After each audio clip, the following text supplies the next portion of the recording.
नमस्कार, मैं हूं प्रवीण दुबे। क्या 24 सीटों पर होने जा रहे उपचुनाव में चीन का विवाद असर डाल पाएगा? क्या चीन का मुद्दा बीजेपी को बढ़त दिलाएगा?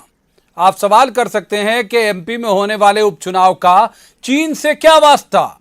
लेकिन यही बीजेपी की खूबी है कि जब वो चुनाव में उतरती है तो राष्ट्रीय मुद्दे को क्षेत्रीय बनाने और फिर उसे प्रदेश भर में चौराहे तक पहुंचाने में देर नहीं लगाती। तो 24 सीटों पर उपचुनाव में कांग्रेस का चेहरा कमलनाथ जो हैं, उन पर बीजेपी ने हमला बोल दिया है। राजीव गांधी फाउंडेशन को चीन से मिले चंदे से शुरू हुआ सवाल एमपी तक आते आते इस पूरे मामले में कमलनाथ की भूमिका तक पहुंच गया। बीजेपी का आरोप है कि तत्कालीन यूपीए सरकार में केंद्रीय वाणिज्य मंत्री रहते हुए कमलनाथ ने चीन को फायदा पहुंचाया। पार्टी अब इस मुद्दे को पूरे प्रदेश में सड़कों तक ले जाने की तैयारी में है। लेकिन चीन का मुद्दा क्या गोहद, सुर्खी, आगर मालवा, सुमावली और डबरा के वोटर से कनेक्ट कर पाएगा? या बीजेपी की रणनीति कांग्रेस के रणनीतिकार को घेर कर पार्टी पर मनोवैज्ञानिक दबाव बनाने भर की है? एमपी की सियासत में यह मेड इन चाइना मुद्दा टिकाऊ होगा? चीनी सामान की तरह बिना गारंटी वाला तो नहीं होगा? जवाब लेंगे, लेकिन पहले आपको दिखाते हैं एक रिपोर्ट। देखिए।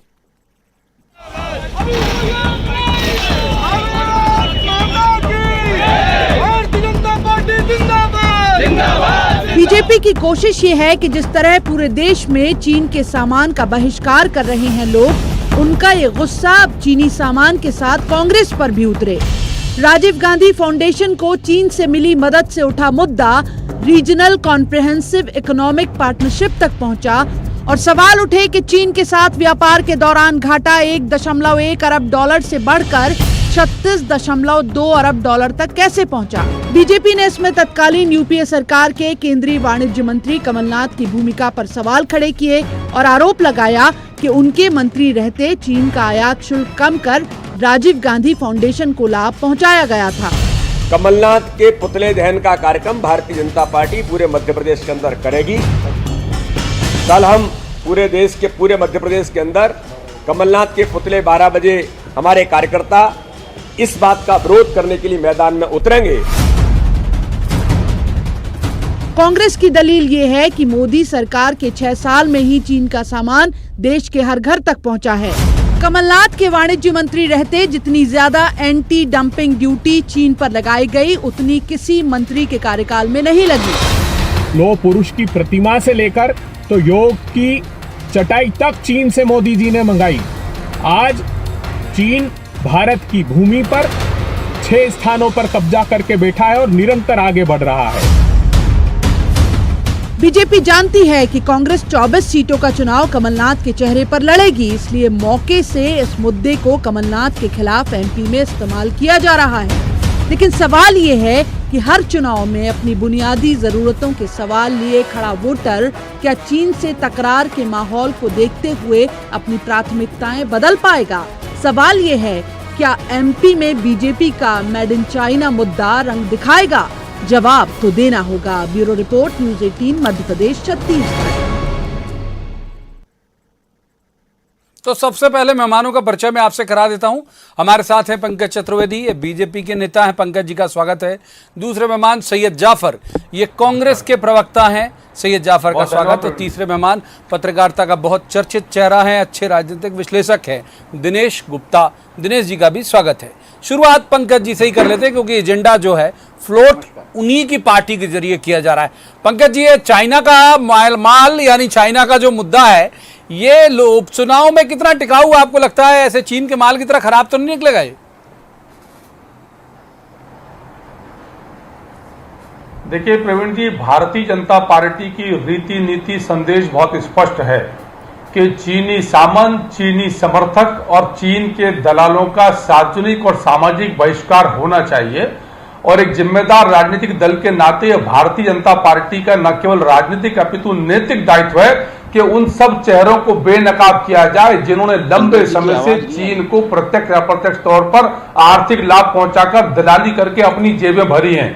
तो मुझे लगता है कि भारतीय जनता पार्टी बिल्कुल ठीक काम कर रही है। जिस प्रकार का चीन विरोध का वातावरण देश में है, तो वो सब चेहरे भी प्रवीण जी सामने आने चाहिए जिन्होंने बरसों बरस सफेद कपड़े पहनकर दलाली के काले काम करके चीन से पैसा लिया है।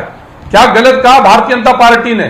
बहुत स्पष्ट है कि कमलनाथ जी जब यूपीए की सरकार में वाणिज्य मंत्री थे तो 40 से लेकर 200% की आयात शुल्क की छूट और वही गरीबों पर कुठाराघात किया। तो भारतीय जनता पार्टी हमेशा गरीब की, आम जनता की लड़ाई लड़ती है और चीनी सामान पर आयात शुल्क में छूट देकर कमलनाथ जी ने दलाली तो करी, लेकिन वो ठीक है, पर जिस प्रकार का अप्रत्यक्ष और प्रत्यक्ष हानि वाले देश के पंकज जी, एक सवाल मेरा ले लीजिए कि उन्हें कमलनाथ जी को हटे हुए कितना लंबा वक्त हो गया, तो क्या उनके जाने के बाद से ही चीन से हमारे रिश्ते जो है इस तरह के, खासकर वाणिज्यिक रिश्ते, वो खत्म हो गए क्या? देखिए प्रवीण जी, सवाल इस बात का नहीं कि पाप आपने 10 साल पहले किया, 15 साल पहले किया। अगर आपने 10 साल पहले भी अपराध किया है और तथ्य आज सार्वजनिक हो रहे हैं और यह स्पष्ट हो रहा है कि कमलनाथ जी की उस सारे मामले में संलिप्तता थी, और हम सब जानते हैं कि न केवल कमलनाथ जी, रतुलपुरी का नाम अनजान है आज देश में किसी से क्या? हेलीकॉप्टर घोटाले से लेकर 787 करोड़ के बैंक घोटाले में रतुलपुरी का नाम है। अभी भांजे साहब का नंबर है, पर कानून की संस्थाओं को यदि मामा कमलनाथ का नाम भी नजर आया तो वो भी कानून की परिधि के अंदर होंगे। और इसीलिए मैंने कहा प्रवीण जी, तो जो सफेद कपड़े पहनकर बड़े नेता के कद और पद पर बैठकर जवाब जी, बहुत डिटेल 2 सवाल ले लिए एक साथ पहली बार में। सैयद जाफर का रुख करेंगे। सैयद जाफर, मध्य प्रदेश के चुनाव में निशाने पर कमलनाथ और खास तौर पर चीन समर्थक के बतौर सैयद जाफर। देखिए, सबसे पहले तो मैं पंकज जी के पैर छूता हूं। पंकज जी को मालूम है मैं उनकी इज्जत करता हूं। मैं उनकी इज्जत इसलिए नहीं करता हूं कि वो कांग्रेस के प्रवक्ता थे। मैं उनकी इज्जत इसलिए नहीं करता हूं कि वो सिंधिया जी के कट्टर समर्थक हैं। मैं उनकी इज्जत इसलिए नहीं करता हूं कि वो बीजेपी में चले गए। पंकज जी, मैं इसलिए आपकी इज्जत करता हूं कि आप एक बहुत अच्छे मोटिवेटर हैं, बहुत अच्छी बात करते हैं और सच्चाई के साथ में आप रहते हैं। आप उस भारतीय जनता पार्टी के नेताओं में धन्यवाद जाफर, आपका धन्यवाद। जिन्होंने पंकज जी आप उन भारतीय जनता पार्टियों के नेताओं में हाँ मिला रहे हैं जिन्होंने आपके नेता सिंधिया जी को गद्दार कहा। आपके नेता सिंधिया जी को कल प्रभात झा जी ने आरोप लगाया कमलनाथ जी के ऊपर। ये वही प्रभात झा है पंकज जी जिन्होंने 450 करोड़ रुपए का जमीन घोटाले का आरोप सिंधिया जी के ऊपर लगाया। और उस वक्त आप कांग्रेस के प्रवक्ता से आपने इनसे कहा था कि ये झूठ बोल रहे हैं, इनके पास तथ्य नहीं है, और एक दिन के आरोप में आप प्रभात झा की बात मानने लगे। पंकज जी, मेरा आपसे निवेदन है, मैं आपकी हर बात को सलाम करूंगा, लेकिन आप तथ्यों के आधार पर बात करें। अब मैं आता हूं दूसरी बात पर। आप ये कह रहे हैं कमलनाथ जी के साथ, अरे भाई आप निकाल लीजिए कि जब नरेंद्र मोदी जी गुजरात के प्रधानमंत्री थे तो सबसे ज्यादा यात्राएं उन्होंने चीन की करी, और जितना तीसरी बार नहीं आऊंगा, दिनेश जी के पास चलूंगा, माफ कीजिए, इनकी बात पूरी होते ही सैयद जाफर की जी बात पूरी करिए। जो उन्होंने निवेश चीन ने किया सबसे ज्यादा गुजरात में किया। आज 6 साल से नरेंद्र मोदी की सरकार है, 6 साल से आपने चाइना के मोबाइल हमारे हाथों में पकड़ा दिए, 6 सालों से आपने खिलौने हमारे हाथों में चाइना के पकड़ा दिए। अरे आज सवाल कमलनाथ जी के वाणिज्य मंत्री के रहते हुए भ्रष्टाचार का नहीं है।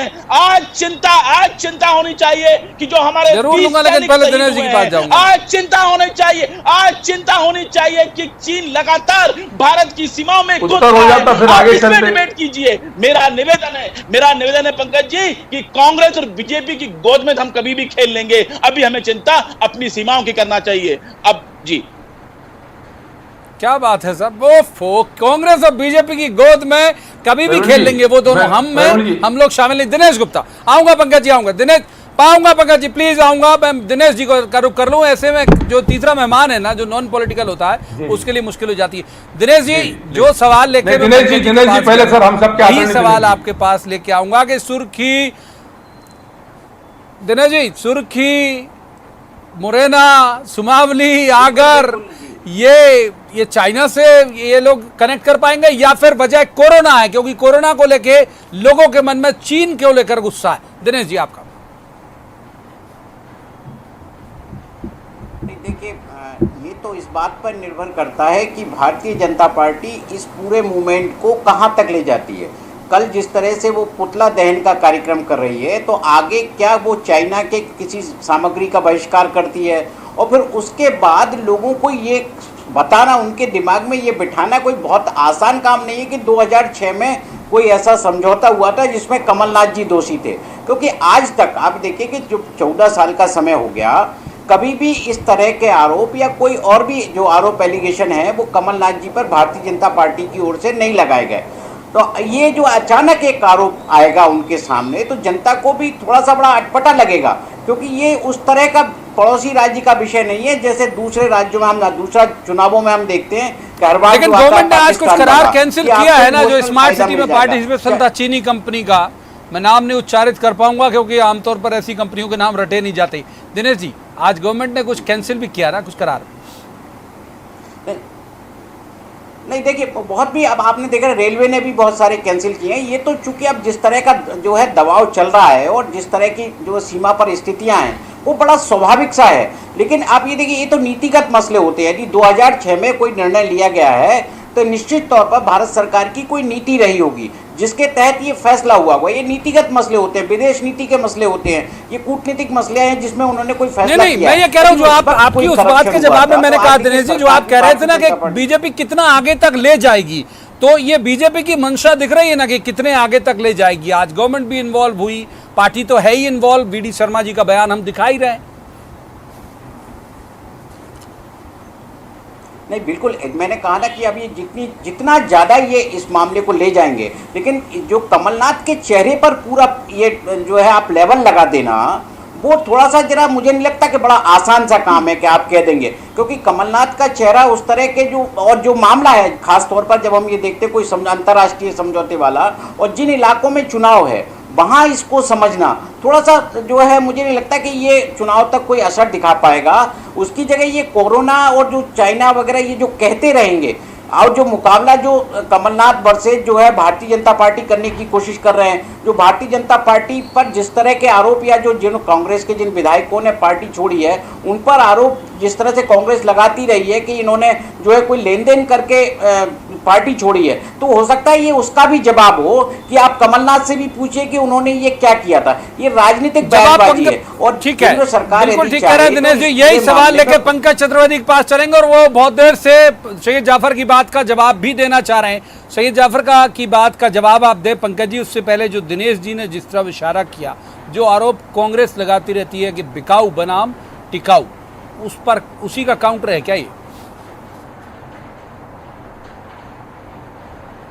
देखिए, सम्मानित दिनेश जी ने जो कहा कि ये प्रक्रिया थोड़ी कठिन है, पर बड़े विनय पूर्वक मैं निवेदन करना चाहता हूं कि कठिन को सरल बनाने का पर्याय ही भारतीय जनता पार्टी है और वो आपको समय समय पर प्रमाणित हुआ और आगे ही प्रमाणित होगा। और प्रवीण जी, विषय इस बात का है कि ये समस्या की जनक है कौन? ये 1951 में जब तिब्बत पर चीन ने कब्जा किया तब चीन इतना ताकतवर नहीं था, तब इतना नीच नहीं था चीन, पर तब के जो कर्णधार थे वो मौन थे और इसीलिए 62 की स्थिति बनी। और क्या 6 साल में Modi ji China made mobile लेकर आ गए? ये चाइना मेड मोबाइल तभी आए कमलनाथ जी के समय से जब 40% से 200% की छूट दी गई। और प्रवीण जी, एक भ्रष्टाचार नहीं है, भ्रष्टाचार की अनगिनत कहानियां हैं। हिमाचल प्रदेश में व्यास नदी के किनारे जिस प्रकार बना स्पान रिसोर्ट, तमाम सारी चीजें हैं। तो मैंने इसीलिए कहा कि जो लोग भ्रष्टाचारी हैं, जिन्होंने राज्य में मंत्रालय को दलाली का अड्डा बना दिया। आप बताइए क्या होता था मंत्रालय में सुबह 9 बजे से रात में 11 बजे तक मंत्री से मुलाकात नहीं, विधायकों से मुलाकात नहीं, कार्यकर्ताओं से मुलाकात नहीं, जनता से मुलाकात नहीं, दलालों से मुलाकात होती थी, बड़ी बड़ी डील होती थी। और इसीलिए मध्य प्रदेश विकास में पिछड़ गया और मुख्यमंत्री कमलनाथ जी थे, उनको पता ही नहीं चला कि कब नीचे से सरकार मैं दिग्विजय सिंह के भरोसे था। अरे सर, आप दलाली में मगन थे, कमलनाथ जी आप दलाली में मगन थे, आपके मुंह में दलाली का भूत चीनने लगाया, आप दलाली में मगन थे, इसीलिए आप बेहोश थे, इसीलिए आपको चिंता नहीं थी। और जो जैसा होता है आपने दलाली ली है चीन से, आपको सब दलाल नजर आते हैं। जवाब ले लेते, आपने पर्याप्त आरोप लगाए, जवाब भी तो ले लीजिए। अरे जनता सब्र नहीं करेगी, जनता सब्र नहीं करेगी। प्रवीण जी, एक चीज तो आप समझ गए कि कितने संयम की तरीके से पंकज जी कांग्रेस के प्रवक्ता के रूप में बात करते थे और आज किस तरीके से बात कर रहे हैं। आप समझ गए होंगे कि इनको हवा पूरी भारतीय जनता पार्टी की लग चुकी है। एक बात, दूसरी बात, मैं भाजपा के आक्रामक लोगों की पार्टी है। नहीं, आक्रामक नहीं है ये तो दिशाहीन हो गए ना। सिर्फ जोर, मतलब झूठ बोलो, जोर से बोलो, चिल्ला के बोलो, तो ये इन्होंने किया। चलिए मैं आता हूं मुद्दे पर। ये कहते हैं कि वल्लभ भवन में दलाली हुई। पंकज जी, आपके 6 मंत्री थे, आप बुलाइए, मैं उन मंत्रियों से लगातार संपर्क में था। इमरती देवी जी को बुलाइए, आपके बाजू में बिठालिए, आप बिठालिए तुलसी सिलावट जी को, जो लगातार मुख्यमंत्री जी के साथ बैठते थे। मुझे बोलने दीजिए आप, जाफर मंत्रियों की सुनते कहां थे?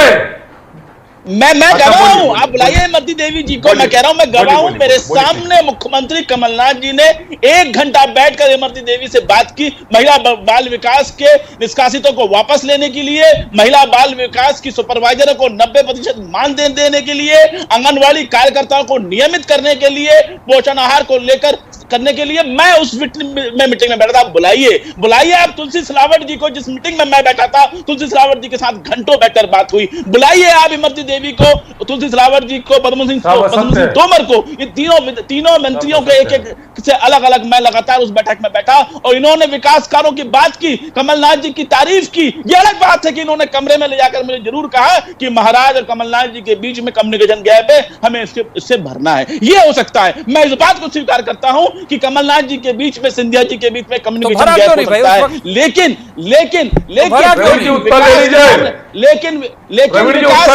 लेकिन विकास के मामले में 27 लाख किसानों का,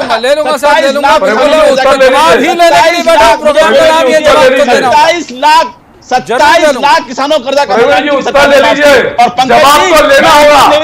जवाब तो लेना होगा प्रवीण जी, पंकज जवाब तो लेना होगा। कौन सा बात जितनी आनी चाहिए थी वो सब आ गई। मंत्रालय में क्या काम होता था? कौन सी दलाली हुई उसके बारे में बताइए। हवा में बात मत कीजिए, तथ्यों के आधार में बात कीजिए। कौन सा दलाल सक्रिय था, कौन सी दलाली हुई वो बताइए। हवा में बात मत करिए, हवा में बात मत करिए। सुन लीजिए भाई, सुन लीजिए। चुनाव का मंच हो जाएगा, अभी भाषण का चुनाव का मंच नहीं। आरोप आपके पूरे लिए सेजा पर जवाब। प्रवीण जी, विद्युत वितरण कंपनी की मैन पावर में जिस प्रकार की दलाली मंत्रालय में बैठकर रद्द किए गए, विद्युत वितरण कंपनी में जिस प्रकार की दलाली मैन पावर में वो ठेके रद्द किए गए। प्रद्युम्न तोमर ने खुलेआम कैबिनेट में, गोविंद राजपूत ने खुलेआम कैबिनेट में मुख्यमंत्री के खिलाफ आवाज मुखर करी कि मुख्यमंत्री सुनते नहीं है, ये सार्वजनिक है। कमलनाथ जी के ऊपर खुलेआम गोविंद सिंह राजपूत ने और प्रद्युम्न तोमर जी ने आरोप लगाया था। यह सार्वजनिक है कि मुख्यमंत्री मंत्रियों की सुनवाई नहीं करते, नहीं सुनते थे कमलनाथ जी किसी की। यदि इमरती देवी से बातचीत हुई तो नियम लागू क्यों नहीं हुए? क्या कमलनाथ जी से कमजोर मुख्यमंत्री थे?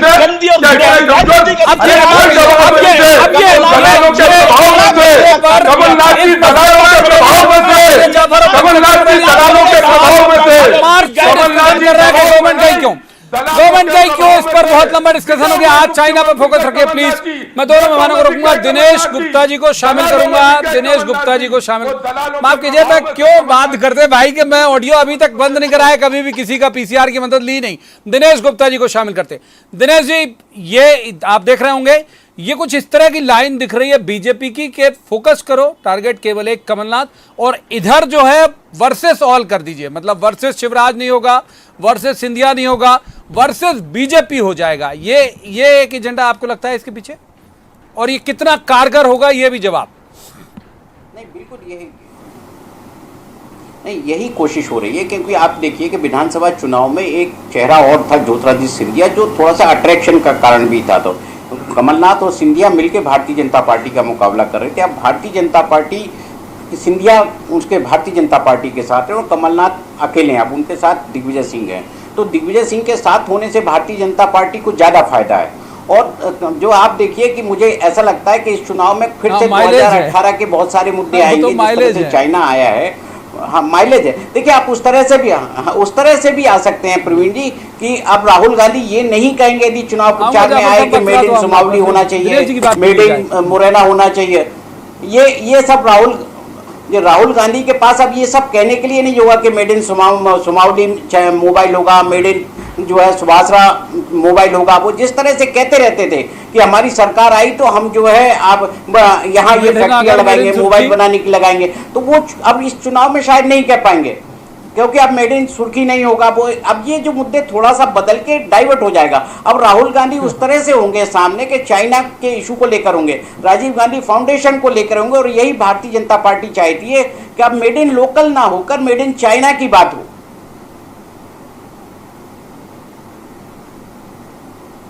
सही जफर, जवाब जल्दी से, फिर पंकज जी का रुख करेंगे। जो दिनेश जी कह रहे हैं कि शिफ्ट हो गया पूरा मुद्दा, इस बात अब आप जो है रक्षात्मक मुद्रा में हो गए, आप बैक फुट पर है। आप कांग्रेस इस बात को बहुत भली भांति जानती है कि Bharatiya Janata party target basis politics करती है। पिछली बार उन्होंने सिंधिया जी को लगातार टारगेट किया, और हम इस बार को जानते हैं कि इस बार वो हमें कांग्रेस मतलब कमलनाथ जी को टारगेट करेंगे, हमें उसमें मालूम है। आप भूल रहे हैं, आपको याद होगा कि इन्होंने इसी महाराज जी के बारे में कहा था, माफ करो महाराज हमारा नहीं था शिवराज। तो ये जनता भूलेगी नहीं कि आपने 18 महीने पहले ये नारा दिया और आप उसी महाराज को अपनी गोद में बिठा के घूमेंगे, तो जनता आपसे जरूर जवाब मांगेगी। एक बात। दूसरी बात, मैं अंत में एक बड़ी जवाबदारी से कह दूं कि जो दिनेश जी कह रहे थे, एक बार जल्दी से, वक्त बिल्कुल फिसल रहा है, मैं आपसे पंकज जी का क्लोजिंग रिमार्क भी लूंगा फिर मैं। तो जो राहुल जी मेड इन सुर्खी की बात नहीं करेंगे या सुवासरा की बात नहीं करेंगे, देखिए 15 महीने की सरकार थी, 1 साल हमने काम किया, 5 साल का जनाधार हमें मिला था, 5 साल का वचन पत्र था। हमने इस 1 साल में 27 लाख किसानों का कर्जा माफ किया, हमने 1 साल में 80 लाख पेंशनधारियों को दुगनी पेंशन की, हमने 1 करोड़ उपभोक्ताओं को बिजली के बिल आधे करके दिए। हम उसी दिशा में जा रहे थे, हम उसी दिशा में जा रहे थे कि हमने जो इंदौर में ये एजेंडा तो हम कई बार करते हैं ना, कई बार करते हैं। ये आज पर फोकस करते हैं अपन के एजेंडा ये कैसे शिफ्ट कर रहे हैं। हर बार अक्सर अवसर देता हूं मैं बराबर बीजेपी कांग्रेस दोनों को। पंकज चतुर्वेदी जी, क्लोजिंग रिमार्क आपका वो ये कि क्या इससे उन इलाकों की समस्याएं ढक जाएंगी जो हैं, क्या इससे उन इलाकों की मुश्किलें दूर हो जाएंगी जो अभी हैं जहां पे चुनाव होने? प्रवीण जी, हम किसी समस्या को नहीं ढकना चाह रहे, हम दलालों के चेहरे को बेनकाब करना चाह रहे। कुछ भी नहीं ढका होना चाहिए। जो चीन के दलाल, चीन के हिमायती, चीन के समर्थक, उनके चेहरे जनता के सामने आना चाहिए। और ये कौन से राहुल गांधी जी की बात कर रहे हैं जिनके वचनों को कमलनाथ जी ने धूल चटा दी? कौन से किसान का कर्जा 2 लाख तक का 10 दिन में माफ हुआ बताइए? कौन से कार्यकर्ताओं से मुख्यमंत्री नहीं मिले और उनको हटा दिया गया? राहुल गांधी जी की बात करते हैं आज, उन्हीं राहुल गांधी के वचनों को इन्हीं कमलनाथ जी ने धूल चटा दिया। और राहुल गांधी जी ने आज तक कमलनाथ जी से मुलाकात नहीं करी। यह चीन के दलालों को, जनता के शत्रुओं को, गरीबों के विरोधियों को हम भारतीय जनता पार्टी बेनकाब करेगी। और कल पुतला चलाया है और चुनाव में जनता इनको जवाब देगी। गरीबों के साथ लूट करिए अपनी जेब भरने के लिए। ये आर्थिक गद्दार है, ये आर्थिक गद्दार है। इन्होंने किसानों से गद्दारी करी, व्यापारियों से गद्दारी करी, अतिथि शिक्षकों से गद्दारी करी, अतिथि विद्वानों से गद्दारी करी। गद्दार कमलनाथ जी और उनकी पूरी सरकार गद्दार है। हम वही छल किया जनता के साथ। आपकी सरकार आ गई, करा दीजिए सब अतिथि विद्वानों का, संविदा कर्मचारियों का, विद्युत संविदा कर्मचारियों का, आउटसोर्स वालों का, पटवारियों का, बहुत सारे लोगों का करा दीजिए सरकार। अब आपकी आ गई। पंकज चतुर्वेदी, जल्दी से फिर खत्म करते हैं। प्रवीण जी, सब कुछ होगा, सब कुछ होगा, सब कुछ होगा, पर पहले चीनी दलालों के, कांग्रेस के भ्रष्टाचार के किस्से आम होंगे। इसलिए मैंने कहा हम हटेंगे नहीं, हम खोलेंगे दलालों के चेहरे। जनता को पता तो चले कि ये कौन से सफेद पोस्ट लोग हैं जो चीन के दलाल हैं, जिनकी वजह से आज चीन का सामान देश के कोने कोने में, जिनने अपनी पार्टी के लिए दलाली दिलवाने के लिए, अपनी पार्टी को चंदा दिलवाने के लिए चीन के साथ सामान किया। जो रतनपुरी के मामा है, जो हेलीकॉप्टर डील में दिनेश जी का क्लोजिंग रिमार्क एक ले लेते हैं।